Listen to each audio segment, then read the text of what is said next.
बहुत बहुत स्वागत है आप सभी का एक बार फिर से हमारे YouTube चैनल हिंदी ज्ञान पर। आज हम एक बम्पर वीडियो आपके लिए ले आए हैं। इसमें हम आपको बताएंगे कि किस प्रकार क्लास 10th के विद्यार्थी अपने बोर्ड एग्जाम में 25 से 30 नंबर किन किन बिंदुओं को पढ़कर, किन किन शीर्षक को पढ़कर आसानी से प्राप्त कर सकते हैं। तो संपूर्ण हिंदी व्याकरण जो कि एक ही वीडियो में हम बता रहे हैं कि किस किस टॉपिक को आप पढ़ें और इतने ही टॉपिक को मात्र पढ़ने से आप किस प्रकार से 25 से 30 अंक प्राप्त कर सकते हैं बोर्ड एग्जाम में। यह आपके लिए बहुत ही उपयोगी है। जैसा कि आप सभी जानते हैं कि अगर आप हिंदी विषय में फेल होते हैं तो सभी विषय में फेल माने जाएंगे, अन्यथा अगर आप हिंदी विषय में पास होते हैं और किसी विषय में फेल भी हैं तो आपको एक मौका और मिलता है। तो आपको हिंदी पर विशेष रूप से ध्यान देना होता है। तो आइए हम इस वीडियो में आपसे बताते हैं कुछ महत्वपूर्ण बिंदुओं को जो कि आपके लिए अत्यंत महत्वपूर्ण सिद्ध होगा। तो आइए देखते हैं कौन कौन से टॉपिक आप पढ़िए और आसानी से आप 25 से 30 अंक प्राप्त कर सकते हैं। देखिए, पहला टॉपिक है काव्य सौंदर्य के तत्व के अंतर्गत आपको पढ़ना होता है रस, छंद तथा अलंकार, जो कि बहुत ही सीमित है। रस सिर्फ 2 पूछे जाते हैं, अलंकार भी 2 हैं। अलंकार के अंतर्गत आप अर्थालंकार को पढ़ते हैं और छंद मात्र 2 होते हैं, उसे आपको पढ़ने होते हैं और सभी 2 नंबर के होते हैं। यानी रस 2 नंबर का आता है, छंद 2 नंबर का आता है और अलंकार 2 नंबर का आता है। इस प्रकार से काव्य सौंदर्य के तत्व में रस, छंद तथा अलंकार को आप अगर तैयार कर लेते हैं, जो कि बहुत ही सीमित कोर्स है। सारे वीडियोस हमारे चैनल पर उपलब्ध हैं। अगर आप नहीं देखें तो प्लेलिस्ट में जाकर उस वीडियो को देख सकते हैं, अन्यथा कमेंट सेक्शन में कमेंट कीजिए, हम वहां आपको लिंक दे देंगे। अगर आप चाहते हैं कि संपूर्ण हिंदी व्याकरण जो कि 25 से 30 नंबर का आता है, इसे आप एक ही वीडियो में देखना चाहते हैं तो कमेंट सेक्शन में ज़्यादा से ज़्यादा कमेंट कीजिए और हम आपके लिए उस पर भी वीडियो बना देंगे। तो आइए देखते हैं आगे। यानी कि काव्य सौंदर्य के तत्व रस, छंद तथा अलंकार को अगर आप तैयार करते हैं तो आपको 6 अंक प्राप्त होंगे। इसी प्रकार से उपसर्ग में अ, अन, अधि, अप, अनु, उप, स, निर, अभि, परि, सु, ये सारे शब्दांश हैं। इससे संबंधित आपको शब्द बनाने होते हैं। इस पर आधारित यानी कि 3 दिया गया रहता है कि निम्नलिखित उपसर्गों में से किन्हीं 3 के मेल से एक एक शब्द बनाइए। यानी ऐसे उपसर्ग दिए गए रहते हैं और पूछ देता है आपसे कि किन्हीं 3 के मेल से एक एक शब्द बनाइए। तो 3 आप शब्द बना लेते हैं 3 के मेल से, तो आपको 3 अंक प्राप्त होते हैं। अगला दिया गया रहता है प्रत्यय में आइन, तौ, ता, पन, वा, आहट, आवट। इससे भी आपको इन भी प्रत्ययों का प्रयोग करके आपको एक एक शब्द बनाने होते हैं। यानी कि 2 शब्द आपको बनाने होते हैं और 2 अंक इसके लिए भी निर्धारित होते हैं। अगला है समास। समास के अंतर्गत आप द्विगु समास और द्वंद्व समास तैयार कर लेते हैं तो इस पर भी आपको 2 अंक प्राप्त होंगे। अगला है कि तत्सम तद्भव अगर आप तैयार करते हैं तो इससे भी उसमें पहचानने के लिए आता है कि निम्नलिखित में से कौन सा, अगर आपको कुछ शब्द दिए गए होंगे तद्भव के और दे देगा कि आप इनका तत्सम लिखिए, तो 2 शब्दों का तत्सम आप लिखेंगे तो 2 अंक आपको प्राप्त होगा। इसी प्रकार से पर्यायवाची शब्द से संबंधित प्रश्न पूछे जाते हैं 2 और उसके लिए भी 2 अंक निर्धारित होते हैं। अगला होता है इसी कड़ी में संधि में यड़ संधि अगर आप तैयार कर लेते हैं तो आपको 2 अंक यहाँ से प्राप्त होते हैं। शब्द रूप में संज्ञा रूप आपको याद करना होता है फल, मति, मधु, नदी का, इसके लिए भी 2 अंक निर्धारित होते हैं। इसी प्रकार से धातु रूप में 5 लकारों में पट धातु और हस धातु को याद कर लीजिए। ये ट्रिक के साथ हमारे वीडियो उपलब्ध होंगे हमारे चैनल पे, आप इसे आसानी से देख लीजिए, आसानी से याद कर सकते हैं। अगर आप इसको कर लेते हैं तो 2 अंक आपको प्राप्त होंगे। इसी प्रकार से हिंदी से संस्कृत में अनुवाद करना होता है। 2 वाक्य दिए गए रहते हैं, हिंदी में बहुत ही आसान वाक्य होते हैं और अगर आप इसे संस्कृत में ट्रांसलेट कर लेते हैं तो आपको 2 अंक इसमें भी प्राप्त होते हैं। इस प्रकार से और घ के अंतर्गत अपनी पाठ्य पुस्तक में से कोई श्लोक जो कि प्रश्न पत्र में न आया हो, यानी संस्कृत का कोई एक श्लोक याद कर लीजिए। जैसे कि आप पहला चैप्टर का याद कर लीजिए, वाराणसी चैप्टर का, तो अगर उसको भी याद कर लेते हैं, अगर न प्रश्न पत्र में दिया गया हो तो आप लिख लेते हैं तो आपको 2 अंक प्राप्त होते हैं। इस प्रकार से आप देख लीजिए संपूर्ण वीडियो को एक बार। काव्य सौंदर्य के तत्व में रस, छंद तथा अलंकार से आपको 6 अंक प्राप्त होते हैं। उपसर्ग से 3 अंक, 6, 3, 9। प्रत्यय से 2 अंक प्राप्त होते हैं, 9, 2, 11। समास तत्सम पर्यायवाची से 6 अंक प्राप्त होते हैं, 11 6 17। संधि से 2 अंक प्राप्त होते हैं, 17 2 19। शब्द रूप से 2 अंक प्राप्त होते हैं, 19 2 21। धातु रूप से आपको 2 अंक प्राप्त होते हैं, 21 2 23। हिंदी से संस्कृत में अनुवाद करते हैं अगर आप, तो आपको 2 अंक प्राप्त होते हैं, 23 2 25। और आप एक व्याकरण से हटकर है, यानी व्याकरण से संबंधित 25 अंक के टोटल आपको पूछे जाते हैं। अगर व्याकरण आप पूरी तरह से तैयार कर लेते हैं तो 25 अंक आपको 70 नंबर में मिल जाएगा।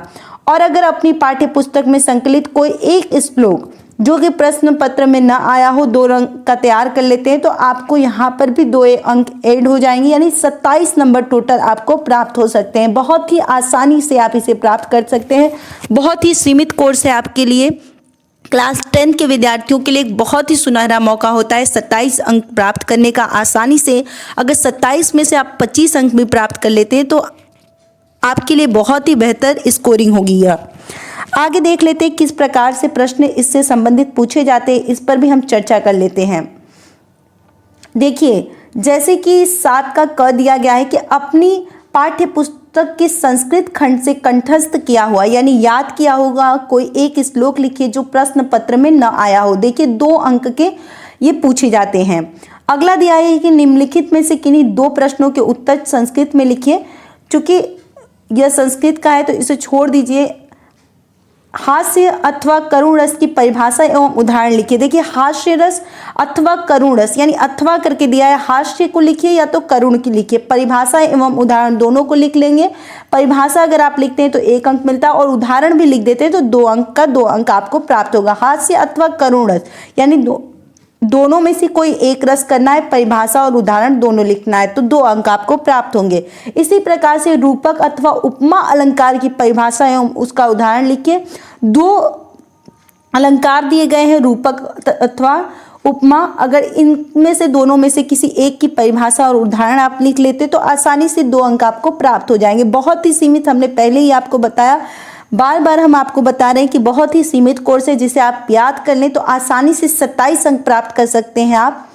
अब देखिए छंद के अंतर्गत सोरठा और रोला, बस 2 छंद दिए जाते हैं, जिसका लक्षण लिखकर अगर आप उदाहरण लिख लेते हैं तो 2 अंक आपको प्राप्त हो जाएंगे। इसी प्रकार से निम्नलिखित में से किन्हीं 3 के मेल से एक एक शब्द बनाइए। उपसर्ग, किन्हीं 3 उपसर्गों के मेल से एक एक शब्द अगर आप बना लेते हैं तो यानी 3 शब्द बनाते हैं तो 3 अंक आपको प्राप्त होंगे। अगला है कि निम्नलिखित में प्रत्ययों में से किन्हीं 2 प्रत्ययों का प्रयोग करके एक एक शब्द बनाइए। तो इन सभी का प्रयोग करके आप 2 शब्द अगर बना लेते हैं, निम्नलिखित प्रत्ययों में से किन्हीं 2 प्रत्ययों का प्रयोग करके, जैसे लिखावट, ठीक है, लिखावट, लड़खड़ाहट, ऐसे आप अगर शब्द बनाते हैं तो आप आसानी से क्या करते हैं, 2 शब्द बनाकर 2 अंक प्राप्त कर लेते हैं। अगला देखिए प्रश्न क्या दिया गया है कि निम्नलिखित में से किन्हीं 2 का समास विग्रह कीजिए तथा समास का नाम लिखिए। जैसे श्वेत कमल दिया गया, सत्पुरुष दिया गया, पाप पुण्य, गंगाधर, चक्रपाणी। तो आप किन्हीं 2 का समास विग्रह कीजिए तथा समास का नाम लिखिए। देखिए समास पे एक बहुत ही ट्रिकी वीडियो हमने बनाया था, जैसे चक्रपाणी, जिनके हाथों में चक्र हो अर्थात विष्णु, यानी यह क्या है, बहुव्रीहि समास है। इसी तरह से पाप पुण्य, पाप और पुण्य, तो ये क्या है, द्विगुण समास, द्वंद्व समास का उदाहरण है। तो आप आसानी से ऐसे बहुत ही आसानी से आप 2 अंक यहाँ भी प्राप्त कर लेते हैं। अब देखिए दिया गया है कि निम्नलिखित में से किन्हीं 2 के तत्सम रूप लिखिए। सूरज का तत्सम जानते हैं कि सूर्य होता है। तत्सम वे शब्द होते हैं जो संस्कृत के ही शब्द होते हैं और हिंदी में प्रयोग किए जाते हैं। तो सूर्य, सूरज, अग्नि, आग, बस इतना ही आपको लिखना है और आसानी से 2 अंक आप प्राप्त कर लेते हैं। इसी प्रकार से दिया गया है कि निम्नलिखित में से किन्हीं 2 शब्दों के 2-2 पर्यायवाची शब्द लिखिए। सोचिए 2-2 से पर्यायवाची शब्द आपको लिखना है। आंख जैसे दिया गया है तो आप जानते हैं दृग होता है, नेत्र होता है, नयन होता है, सिर्फ 2 लिखना है तो आंख का दृग और नेत्र लिख लीजिए। इसी प्रकार से आप आसानी से लिख सकते हैं बादल का, नभ, मेघ, आसानी से ये लिख ले। आपको इस पे भी 2 अंक प्राप्त हो जाते हैं। इसी प्रकार से आगे हम चलते हैं। देखिए संधि में दिया गया है कि निम्नलिखित में से किन्हीं दो में संधि कीजिए और संधि का नाम भी लिखिए। देखिए संधि पर भी हमने एक वीडियो बनाया है, सिर्फ 2 संधि आपकी बुक में दी गई है। आसानी से अगर आप संधि देख लेते हैं तो 2 अंक यहाँ भी प्राप्त कर लेते हैं। इसी प्रकार से निम्नलिखित शब्दों के रूप पंचमी विभक्ति एक वचन में लिखिए। अगर आप मधु अथवा नदी में से किसी एक का लिख लीजिए या तद या युष्मज में से एक का लिखिए तो आपको 2 अंक यहाँ भी प्राप्त होते हैं।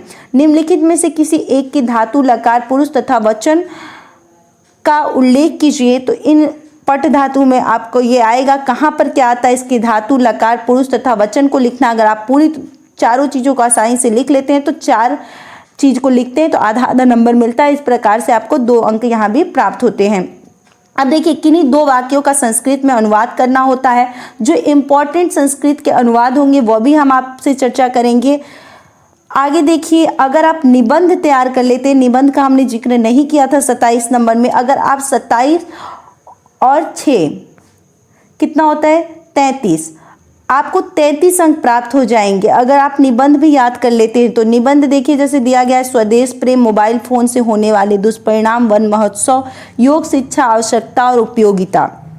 अब देखिए अगला प्रश्न दिया गया कि स्वपठित खंड काव्य के आधार पर निम्नलिखित प्रश्नों में से किसी एक खंड के प्रश्नों के उत्तर दीजिए। अग्र पूजा जो कि खंड काव्य प्रयागराज के विद्यार्थियों के लिए, तो इसमें भी आपको 3 अंक प्राप्त हो जाते हैं, यानी 33 3 36 अंक टोटल आपको प्राप्त हो जाएंगे अगर निबंध और स्वपठित खंड काव्य के आधार पर प्रश्न जो दिए जाते हैं उससे अगर आप तैयार कर लेंगे तो आसानी से आप 36 नंबर पा सकते हैं 70 नंबर के पेपर में। बाकी आपके गद्यांश और पद्यांश से संबंधित प्रश्न होते हैं।